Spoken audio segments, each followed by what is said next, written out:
नमस्कार दोस्तों, एवरीथिंग अभिषेक YouTube channel पे मैं अभिषेक आप सभी का स्वागत करता हूं। निश्चित तौर पे ये वीडियो जो बीएड के स्टूडेंट के लिए है, जिसमें मैं बात करूंगा चाइल्डहुड एंड ग्रोइंग अप की। ये यूनिट फर्स्ट से निकल के आ रहा था एक क्वेश्चन के रूप में कि जिसमें आपको बताए जाएंगे कि अहम क्या होता है, ईगो क्या होता है, इदम क्या होता है। इस चीज सब सिद्धांत के बारे में, मनोविश्लेषक सिद्धांत जो है इसके बारे में बात करेंगे। इस वीडियो को आप लास्ट तक देखिएगा, साथ ही साथ आपको ये समझ में आएगा कि किस तरीके से लिखा जाना चाहिए। प्रश्न को मैं इस तरीके से बताऊंगा कि जिससे आपको बहुत सारे मदद मिल सके।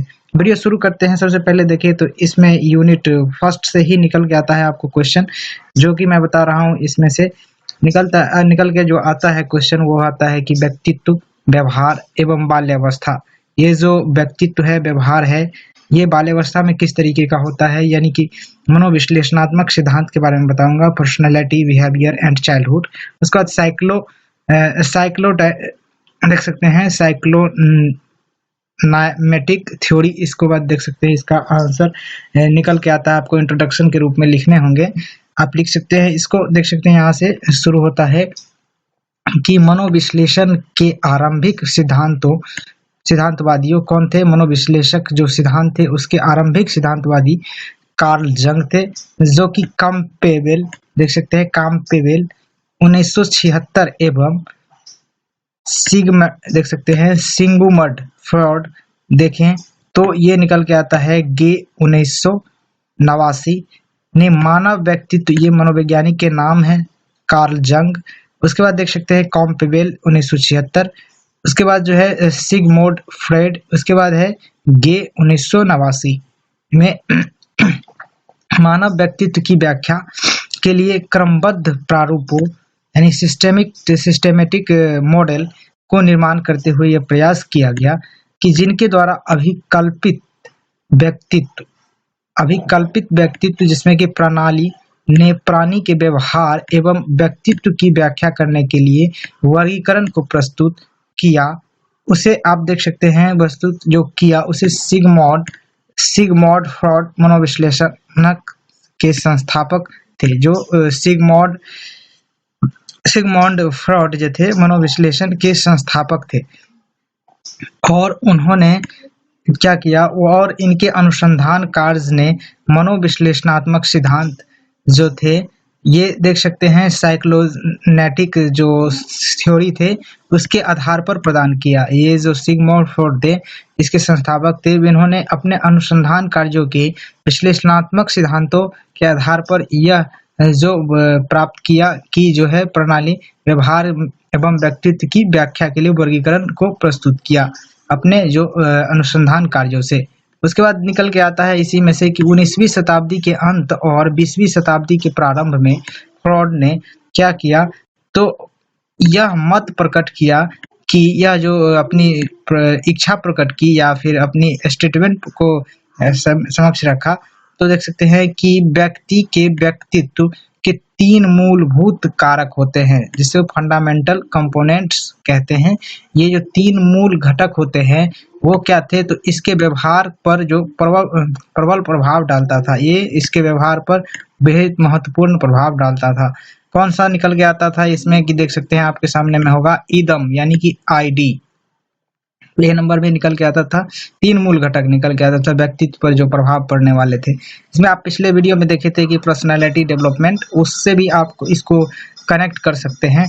और इसमें आपको छोटे छोटे स्टेटमेंट अगर लिखने को बोले, टिप्पणी वगैरह जिसको बोल सकते हैं आप, टिप्पणी जो लिखने के बोलते हैं, शॉर्ट नोट तरह से 10वां क्वेश्चन में, लास्ट क्वेश्चन में पूछा जाता है, वहां पर आपको ये पॉइंट सब देखने को मिलेंगे कि पूछा जा सकता है आपको इदम को डिस्क्राइब कीजिए, ईगो को डिस्क्राइब कीजिए, आईडी को डिस्क्राइब कीजिए। इस तरीके से आपको पूछा जा सकते हैं इदम यानी कि आईडी, आद्य जिसको बोलते हैं आद्य यानी कि परिमल यानी स्वार्थ, अंतर्नोद एवं इच्छाएं, सेल्फिश ड्राइव एंड डिजायर।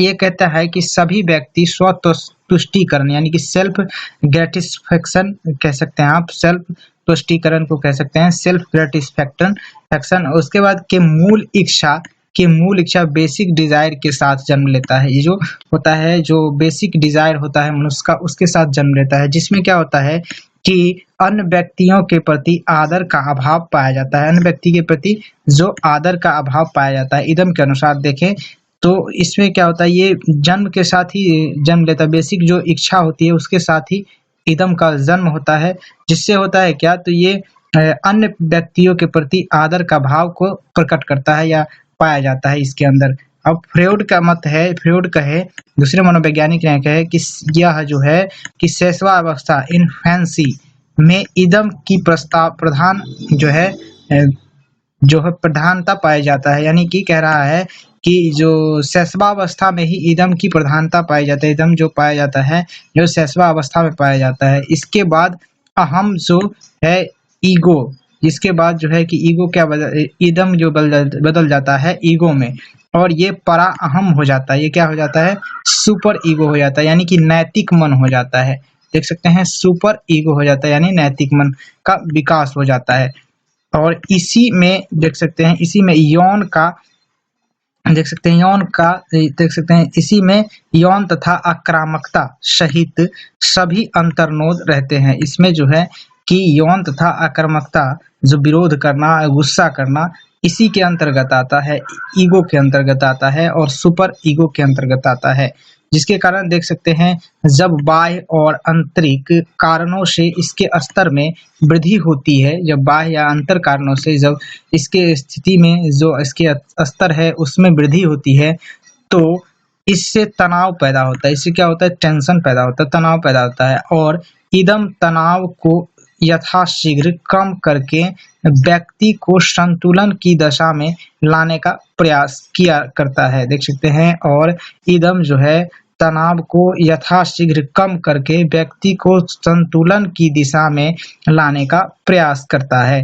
देख सकते हैं, उसके बाद निकल के आता है इदम सदैव सुखानुभूति सिद्धांत, यानी कि देख सकते हैं इदम जो सदैव है वह सुखानुभूति यानी कि प्लेजर प्रिंसिपल, ये कहता है कि सुखानुभूति यानी प्लेजर प्रिंसिपल पर कार्य करता है, आनंदमय जो कार्य होता है, आनंदमय जो सिद्धांत होता है उस पर कार्य करता है। इदम क्या काम करता है, तो आईडी काम करता है सुखा अनुभूति सिद्धांत पर, जिसमें आपको अच्छा लगे, आनंद लगे, वही कार्य उसी पर कार्य करता है। इसी कारण इसे इच्छाओं का भंडार कहा जाता है, इसी कारण इसे क्या कहा जाता है, इच्छाओं का भंडार कहा जाता है। व्यक्ति की संरचना में इदम का क्षेत्र ही सार्वधिक होता है, जो इदम है उसका क्षेत्र सार्वधिक होता है व्यक्ति के संरचना में। अब देखते हैं कि ईगो क्या होता है। अब समझेंगे ईगो के बारे में, यानी अहम के बारे में समझेंगे कि तार्किक मास्तिक। वीडियो अच्छा लगे तो लाइक कीजिएगा, शेयर कीजिएगा और सब्सक्राइब कीजिएगा मेरे चैनल को। यहाँ देख सकते हैं कि द रैशनल माइंड, यहाँ कह सकता है, आप इसको कह सकते हैं, ईगो को कह सकते हैं तार्किक मस्तिष्क, यानी कि द रैशनल माइंड। जैसे जैसे बच्चा जो है जो परिपक्व की ओर अग्रसर होता है, तो ईदम अहम जो है ईदम की इच्छाओं पर रोक लगाता है, अहम जो है ईदम की इच्छाओं पर रोक लगाता है। जब आप ईदम की बात करें, उसमें बच्चा क्या कर रहा होता है, तो बड़े का आदर करना उसके मन में होता है, लेकिन जो अहम होता है, अब इस ईदम की इच्छा जो है एक दूसरे को, बड़े को नैतिकता के पाठ जो समझते बच्चे में होते हैं वो, और बड़े का आदर करना, वो जो है अहम जो होता है, अहम ये चीज नहीं होता है। इदम की इच्छा जो होती है किसी को आदर करना, उसको क्या करता है, तो अहम रोकने लगता है, रोक लगाता है, तथा उन्हें देख सकते हैं व्यवहार परक वरीयता, देख सकते हैं बिहेवियरल चॉइस, बिहेवियरल चॉइस में प्रवाहित करता है, बिहेवियरल चॉइस में प्रवाहित करता है, यानी कि व्यवहार परक वरीयता में प्रवाहित करता है। यह जो है कि स्वार्थ परक, देख सकते हैं स्वार्थपरता, देख सकते हैं यह जो है स्वार्थपरता यानी कि सेल्फिशनेस का दमन करता है। यह जो स्वास्थ्यपरता है उसको जो है दबाता है, तथा दूसरे की भलाई के लिए युवकों द्वारा ध्यान दिया जाता है। ये जो दूसरे की भलाई के लिए युवकों द्वारा ध्यान दिया जाता है, युवक द्वारा, जो बड़े लोग होते हैं, यानी मतलब छोटा सा बड़ा हो जाता है, किशोर अवस्था जो बोल सकते हैं आप, तो ध्यान दिया जाता है। अहम वास्तविकता सिद्धांत का अनुसरण करता है, अहम जो है क्या करता है, तो रियलिटी प्रिंसिपल का अनुसरण करता है। अहम जो कह सकते हैं आप, अहम ही व्यक्तित्व प्रणाली में नियंत्रक का कार्य करता है। अहम जो है कि व्यक्तित्व प्रणाली में नियंत्रक का कार्य करता है। क्या इसका कार्य करता है? तो नियंत्रक का कार्य करता है व्यक्तित्व प्रणाली में। अहम जो नियंत्रक का कार्य करता है, यह इदम और सांसारिक वास्तविकताओं, यह जो है इदम जो है और सांसारिक इदम और सांसारिक वास्तविकताओं का नैतिक मन की आवश्यकताओं के बीच देख सकते हैं मध्यस्थता करता है। इन जो इदम और सांसारिक वास्तविकता है तथा मन का जो नैतिक मन जो है उसकी आवश्यकताओं के बीच जो क्या करता है, तो मध्यस्थता करता है, उस दोनों को जोड़ता है।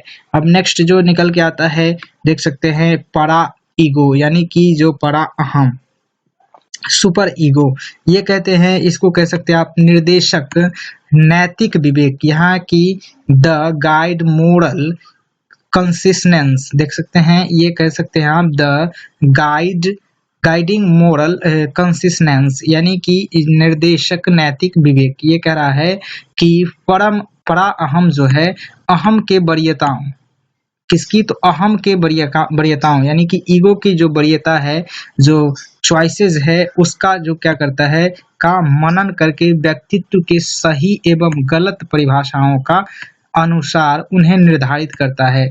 उनमें जो अब सही क्या है अब गलत क्या है उसको निर्धारित करके इसका अनुसरण करता है।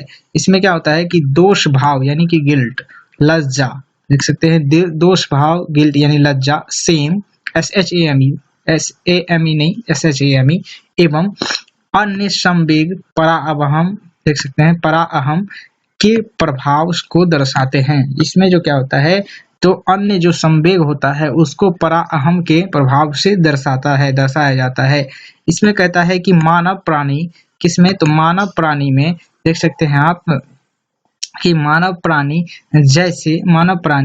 जैसे जैसे परिपक्वता की ओर अग्रसर होता है, लैंगिक शक्ति, इसकी तो लैंगिक शक्ति अर्थात यौन अंतर्नोद यानी कि सेक्स ड्राइव की उत्पत्ति होती है। किसकी उत्पत्ति होती है? तो यौन अंतर्नोद यानी सेक्स ड्राइव की उत्पत्ति होती है, जिसमें क्या होता है कि व्यक्ति के इदम, अहम एवं परा अहम के पारस्परिक प्रभाव इंटरप्ले देख सकते हैं, पारस्परिक प्रभाव इंटरप्ले के परिणाम स्वरूप काम शक्ति देख सकते हैं, काम शक्ति लिबिडो देख सकते हैं पर रोग लगाई जाती है। देख सकते हैं यहाँ कह रहा है कि रोग नहीं होगा, यहाँ पर रोक होगा। देख सकते हैं परिणाम स्वरूप काम शक्ति पर रोक लगाई जाती है। यहाँ पर कहा जाता है कि परा अहम आदर्श सिद्धांत यानी कि प्रिंसिपल ऑफ आइडियल्स का अनुसरण करता है। ये जो प्रिंसिपल ऑफ आइडियल्स, जो बच्चा जिसको आइडियल्स मानता रहता है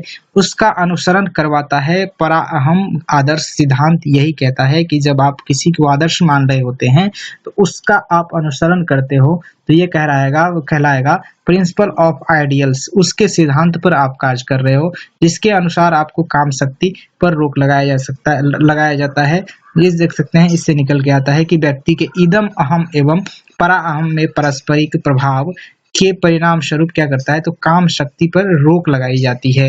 यहाँ कह रहा है कि इसका संबंध अंतरात्मा से होता है। इसका संबंध किससे होता है तो अंतरात्मा से होता है।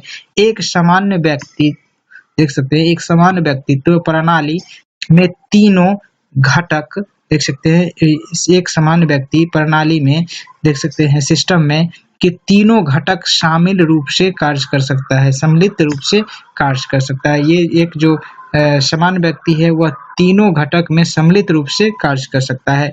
अब देखें तो इसमें निष्कर्ष के रूप में आप देख सकते हैं कि इदम अहम एवं परा अहम एक स्वस्थ विकास जीवन के प्रारंभिक दिनों यानी कि अर्ली इन लाइफ हो जाता है। ये कह रहा है कि जो इदम है, अहम है एवं परा अहम है, ये जो स्वस्थ विकास जीवन है उसमें जो क्या हो जाता है तो प्रारंभिक दिनों में हो जाता है। इसका जो विकास है, जो स्वास्थ्य जीवन का जो विकास है यह शुरू से ही हो जाता है बच्चे में। यहाँ देख सकता है अतः निसंदेह यह कहा जा सकता है कि भविष्य में घटित होने वाली प्रौढ़ व्यवहार के लिए प्रारंभिक अनुभव यानी कि ईयरली एक्सपीरियंस अधिक उत्तरदायी होता है कि जो आपके भविष्य में जो होने वाले हैं, प्रौढ़ में आपके किस तरीके के व्यवहार होने वाले हैं, आपके जो वर्तमान के जो व्यवहार हैं उससे आप निस्संदेह आपको पता चल जाता है कि जो प्रारंभिक अनुभव से पता चल जाता है कि किस तरीके का आपका व्यवहार प्रौढ़ व्यवहार होने वाला है। यहाँ देख सकते हैं बाल्यावस्था में कष्ट देने वाली यानी कि ट्रॉबलिंग तथा जो अथवा कह सकते हैं आप इसको अथवा मानसिक आघात पहुंचाने वाली ट्रूमैस्डिंग वाली घटनाएं उपचार होता है। देख सकते हैं वाली घटनाएं उपचार एवं आपराधिक होता है। देख सकते हैं यहाँ पे कहा जा रहा है कि अधिक उत्तरदायी बाल अवस्था में कष्ट देने वाली अथवा मानसिक आघात पहुंचाने वाली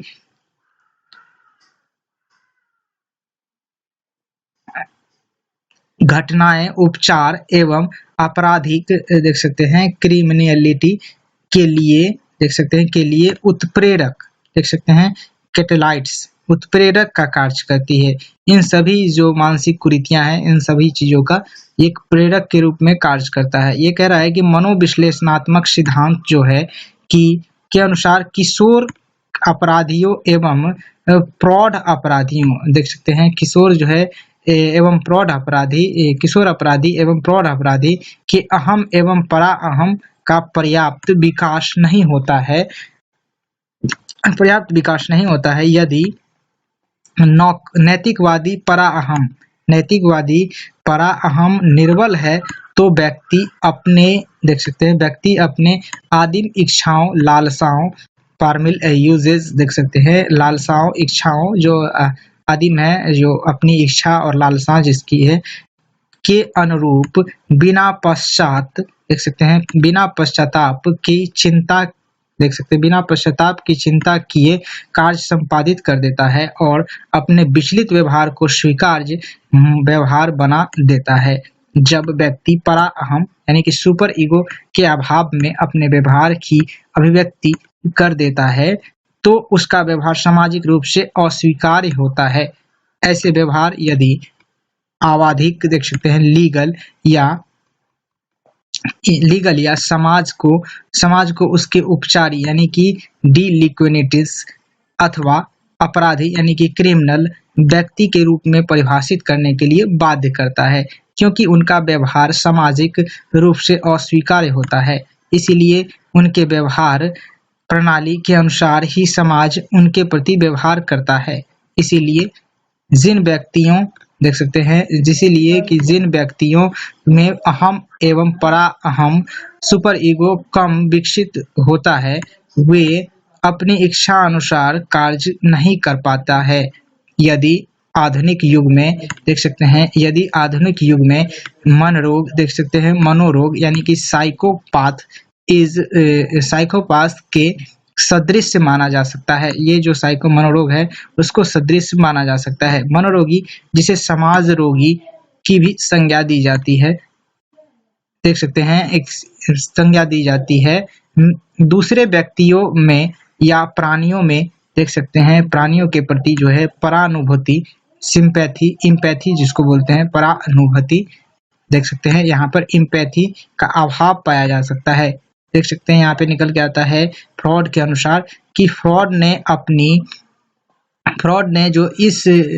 भी इस संदर्भ में यह तर्क प्रस्तुत किया कि बाल्यावस्था के विकास यानी कि चाइल्डहुड डेवलपमेंट के विभिन्न अवस्थाओं यानी फेजेज में मानव व्यक्तित्व का निर्माण होता है।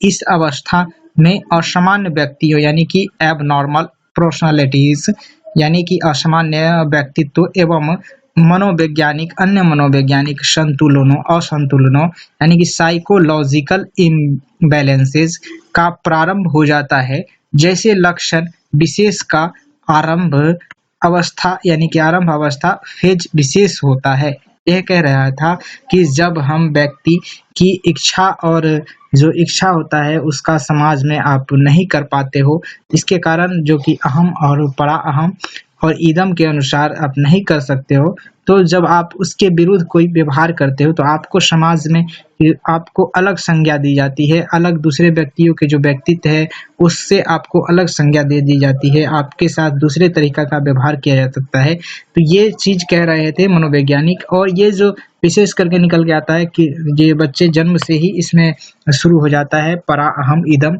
और ये इदम परा अहम और अहम जो होता है, ये तीनों जो अवस्था है, ये तीनों अवस्था शुरू से ही शुरू हो जाता है, जिससे कि बच्चे में आपको देखने को ये चीज़ मिलेंगे। इस वीडियो में बस इतना ही। वीडियो अच्छा लगे तो लाइक कीजिएगा, साथ ही साथ सब्सक्राइब कीजिएगा मेरे चैनल को, और शेयर कर दीजिएगा दोस्तों के साथ। Thank you for watching this video. जय हिंद, वंदे मातरम।